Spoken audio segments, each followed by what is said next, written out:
setelah dapat beberapa menit nonton nih, tiba-tiba suara lemari bergeser itu terdengar lagi. Kali ini makin ekstrim. Oke. Serok gitu. Refleks si Enis noleh, dan begitu si Enis noleh, di atas lemari itu ternyata ada seorang pria lagi duduk di atas lemari, bro. Oke. Seorang pria berkulit hitam, buluan, lidahnya panjang, rambutnya botak, lagi melototin si Enis, ya kan? Anjay. Dengan mulut itu yang keluar air liur banyak banget itu. Iya tahu. Air liurnya itu sampai membasahi lemarinya itu.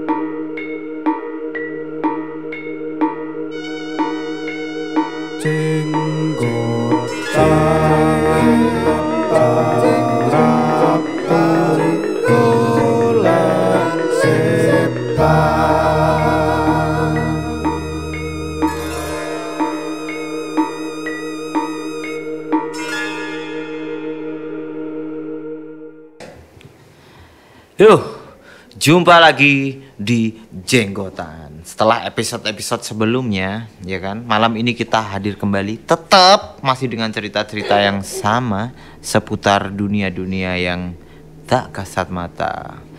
Karena apa? Karena emang Jenggotan bukan hanya Karena apa? Karena Jenggotan punya tagline, dunia bukan hanya tempat bagi manusia, tapi juga bagi mereka yang tak kasat mata. So, langsung saja kita akan membagikan cerita yang akan dibawakan oleh teman saya atau partner saya di sini, Adam Wiguna. Kira-kira hari ini ada cerita apa nih? Kita tahu bahwa dunia gaib dan dunia kita, kehidupannya tuh saling berdampingan. Betul sekali. Yang dimana punya aturan tersendiri, entah itu dari pihaknya dunianya kita sama pihaknya dunia sana. Oh iya, nah, betul. Gimana jadinya kalau misalnya salah satu dari kita, maksudnya kehidupan nyata sama makhluk gaib itu melanggar ketentuan atau batasan-batasan satu sama lain. Oke. Biasanya begini, kalau makhluk tak kasat mata, mereka itu melanggarnya adalah dengan nggak ada angin, nggak ada hujan, tapi mereka menampakkan diri. Oke. Atau kayak nyenggol-nyenggolin barang. Itu Oke. kan sebetulnya sudah melanggar pada batasan mereka. Nah, kalau kita biasanya ngelanggarnya itu terlibat pesugihan biasanya. Oke. Terus yang kedua melanggar pantangan atau melakukan pamali. Oke, betul. Nah, gimana jadinya kalau kita sebagai orang yang berada di pihak kehidupan nyata melakukan tindakan yang bodoh, bukan pesugihan ya, tindakan yang bodoh, sehingga tindakan bodoh tersebut men-trigger kemunculan daripada makhluk tak kasat mata ini. Maka di syuting kali ini akan kami bawakan 3 chapter untuk Anda, sebuah cerita, 3 cerita maksud saya, dengan benang merah jangan bertindak bodoh. Oke, jangan bertindak bodoh ya guys. Mulailah kita di chapter pertama. Oke. Kejadian ini tuh di Monas, bro, kejadiannya. Monas? Di Monas sekitar, nah kalau tahunnya nih baru pertama kali nih, saya nggak bisa nyebutin tahunnya karena memang nggak disebutin di sini. Pokoknya ya sebelum pandemi COVID lah. Oh, masih baru-baru aja berarti? Masih baru-baru aja. Oke. Dikisahkan ada sepasang kekasih namanya Gagan yang laki-laki, yang perempuan namanya Enis. Oke. Nah, mereka itu di suatu hari jalan-jalan ke Monas. Mereka tuh berangkatnya sore sampai menjelang maghrib lah. Mereka tuh masih berada di Monas. Oke. Nah, pada saat setelah maghrib, mereka itu kan jalan-jalan ke Monas, terus habis itu ya sesekali mereka duduk-duduk. Nah, begitu hari sudah mulai gelap nih, mereka itu pindah spot, tapi masih di area Monas. Pindah spot duduk, tapi kali ini mereka pindah spot duduknya tuh di tempat yang agak remang. Oke. Ya, yang agak remang.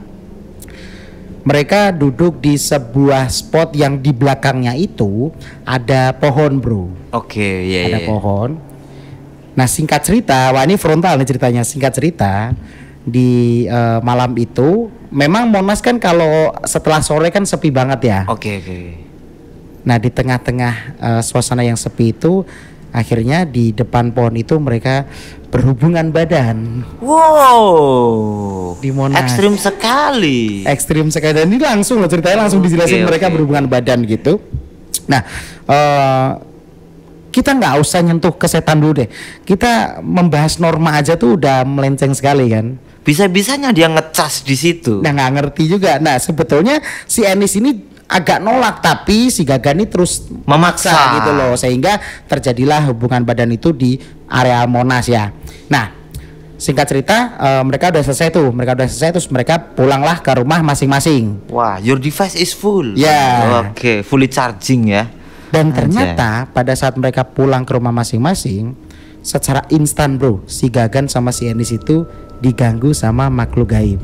Oke. Nah, kita jelasin dulu di POV-nya si Gagan ya. Oke. Nah, si Gagan itu rebahan di kasurnya bro. Sekitar ini belum tengah malam kok, masih jam 10 malam gitu ya. Rebahan di kamar. Nah, nggak tahu kenapa tuh si Gagan tuh pas mau tidur, tapi ya belum merem sih. Si masih Gagan gitu ya. Si Gagan itu terbayang-bayang lokasi di mana mereka berdua tuh berhubungan badan. Jadi masih kebayang lokasinya gitu loh. Gak ngerti kenapa. Mungkin ada perasaan bersalah atau gimana ya. Iya. Nah, nggak tahu kenapa bayang-bayang dari lokasi itu terus menerus menghantui si Gagan selama kurang lebih hampir 1 jam bro. Kepikiran, tapi kepikiran lokasi ya, nggak tahu kan. Biasanya kalau kepikiran tuh kepikiran tindakannya, ini nggak kepikirannya lokasi, nggak tahu kenapa tuh. Iya. Seperti yang ada yang aneh di lokasi tempat si Gagan sama si Enis ini berhubungan badan itu. Nah, singkat cerita, si Gagan ini akhirnya tidur lah. Nah, pas si Gagan tidur itu, si Gagan itu tiba-tiba bro merasakan adanya hal aneh di badan dia. Nah, kenapa tuh? Badan dia tuh mendadak tidak bisa digerakkan. Tidak bisa digerakkan ya, pikirannya waktu itu mungkin ini ketindihan lah. Nah, si Gagan itu memutuskan untuk membuka matanya pada saat badannya nggak bisa digerakin. Kan buka mata bisa dong. Nah, pas buka mata si Gagan tuh tidak melihat apapun bro. Hanya saja emang badannya tuh merasa kaku gitu ya. Merasa kaku, dan dia selama beberapa detik di awal tuh panik, tapi lama kelamaan enggak. Terus akhirnya si Gagan itu coba menenangkan diri dengan menarik nafasnya, terus menghembuskan nafas, pokoknya ambil nafas, tarik nafas gitu ya. Relax ya, mencoba relax. Oke, setelah badannya relax dan kali ini badannya si Gagan tuh bisa digerakin bro. Bisa digerakin. Nah, posisi si Gagan kan telentang tuh. Nah, tepat setelah badannya si Gagan itu bisa digerakin, tiba-tiba dari telinga kirinya si Gagan itu terdengar suara bro. Wah, ini gak enak nih. Suara perempuan merintih. Itu tepat banget di kuping kirinya kan. Nah, seketika Gagan noleh ke kiri, itu nggak ada apa-apa bro. Loh, ya kan? Terus ketika si Gagan noleh ke kiri, suara rintihan perempuan itu terdengar kali ini di sebelah kanannya. Pindah. Oke, aneh. Pindah. Terus akhirnya wah, si Gagan bingung kan, karena suara itu betul-betul tepat berada di samping telinganya persis. Jadi emang kayak dibisikin gitu loh. Jadi jadi sensasinya tuh sama kayak gini nih. Ini teman-teman kalau dengerin pakai headphone tuh sama sensasinya seperti ini. Nah gitu.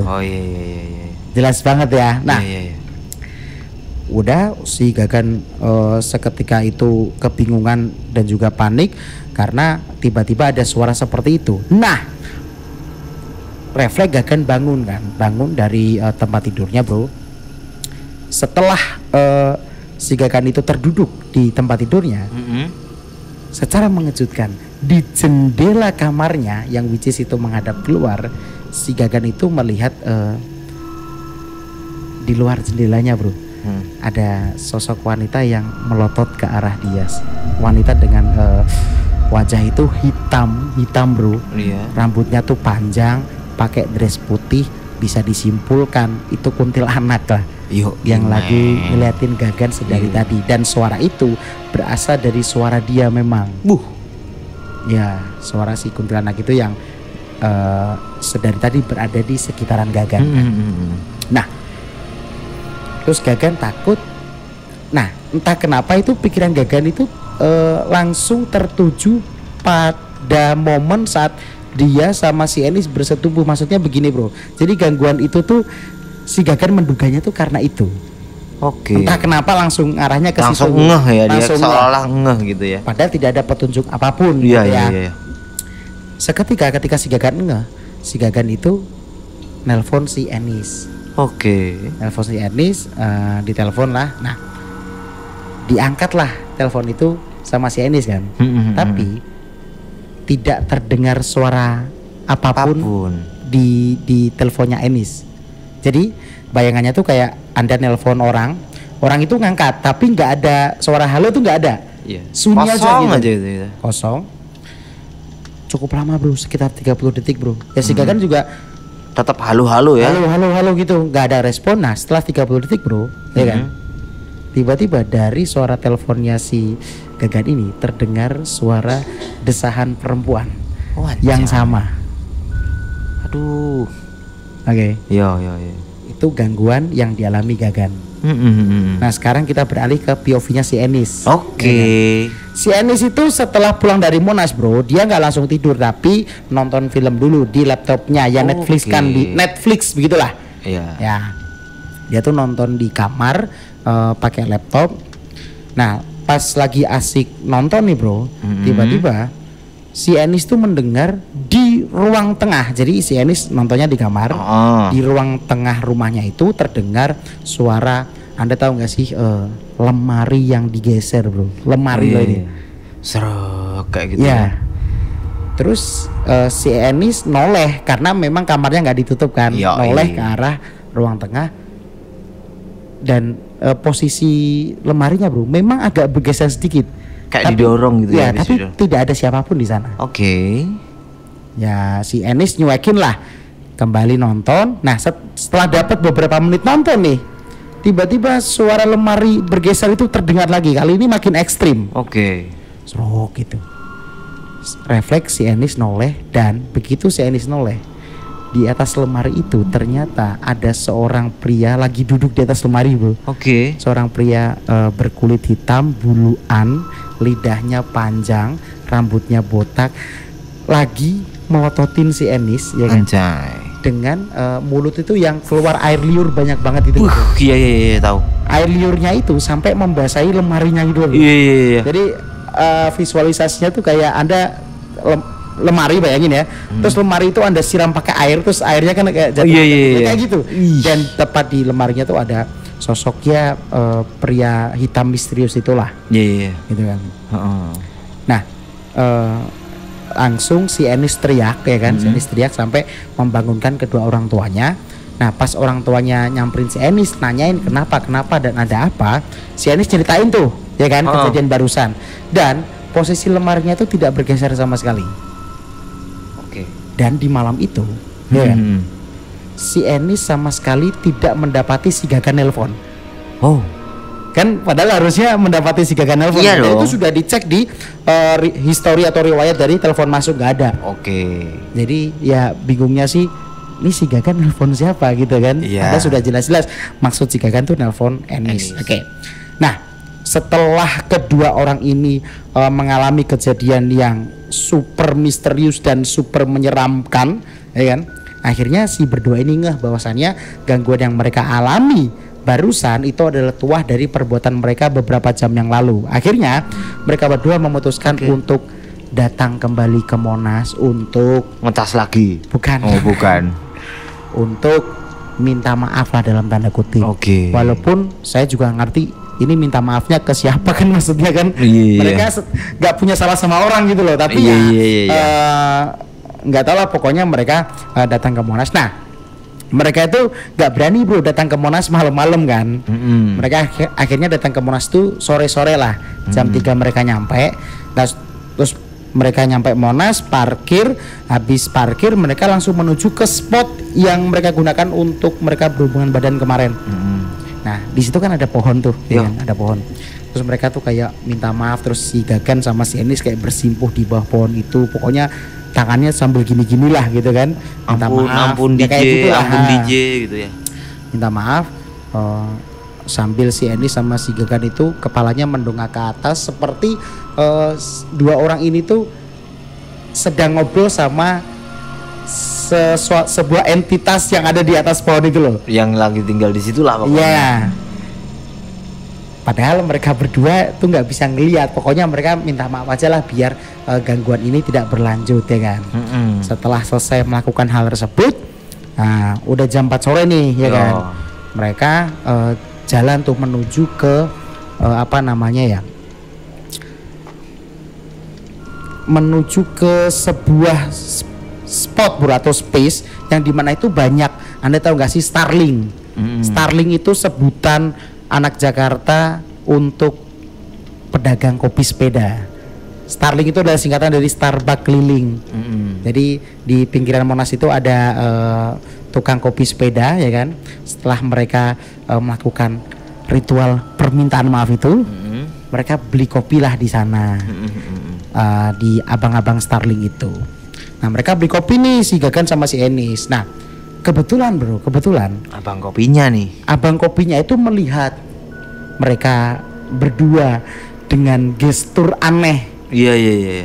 Terus si abang-abangnya nanya, punten Kang, tadi saya ngelihat Akang sama mbaknya ngapain di bawah pohon gitu sampai bersimpuh-simpuh gitu gitu. Kalau boleh tahu lagi ngapain Mas? Gitu. Nah, otomatis ketika mendengar pertanyaan tersebut, si Gagan sama Enis ini diem-dieman. Karena sangat tidak mungkin untuk mereka berdua menjawab sejujurnya kan nggak mungkin banget kan. Akhirnya ya si Gagan ngejawab lah, tadi saya cuman main-main kok Pak sama pacar saya gini gitu. Nah, cerita ini ditutup dengan satu kalimat dari abang-abang Starling itu. Iya. Oh, kirain minta maafnya beneran. Anjay.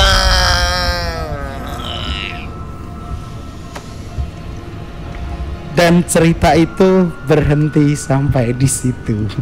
Pertanyaannya cuma satu, tuh abang-abang Starling, abang-abang kopi sepeda itu, kok tahu mereka berdua lagi minta maaf? Iya. Akhirnya mereka berdua itu kan jadi apa ya? Jadi awkward sendiri tuh. Iya. Nah, kopi udah dipesen. Nah, si Gagan sama si Enis kan mau bayar. Si abangnya. Si abang Starling itu menolak pembayaran itu. Terus akhirnya mereka berdua, si Enis sama si Gagan itu cabut dengan awkward sekali. Dan masih sampai saat ini masih belum diketahui abang-abang kopi sepeda ini siapa gitu. Gitu sih ceritanya. Chapter pertama dari Jangan Bertindak Bodoh. Jangan bertindak bodoh ya guys ya. Karena kalau kalian bertindak bodoh sudah dipastikan kalian tidak pintar. So, cerita tadi menutup di sesi pertama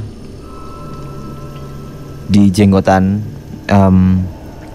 Jadi jangan kemana-mana, tetap terus pantengin Jenggotan di episode selanjutnya, masih dengan benang merah yang sama.